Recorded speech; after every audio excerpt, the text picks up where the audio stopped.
नाज़रीन, हज़रत मेहर अली शाह के एक बेटे का नाम बाऊजी था। जिस वक्त उनकी उम्र 9 या 10 साल थी तो अंग्रेज़ ने गोलरा शरीफ से नई नई ट्रेन चलाई। बाऊजी रोज़ाना ट्रेन देखने रेल की पटरी के पास चले जाते। उनके मुरीदों ने बाऊजी से पूछा, आप यहाँ क्यों आते हैं?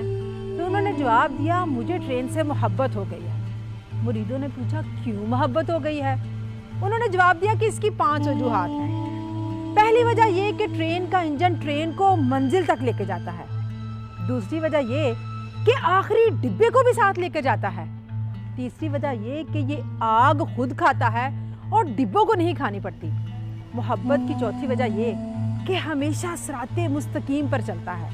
और पांचवी वजह ये कि ये डिब्बों का मुख्ताज नहीं होता, बल्कि डिब्बे इसके मुख्ताज होते हैं। इसलिए ये जिंदगी आपकी है और फैसला भी आप खुद कीजिए कि आपने अपनी जिंदगी डिब्बों की तरह गुजारनी है या इंजन की तरह।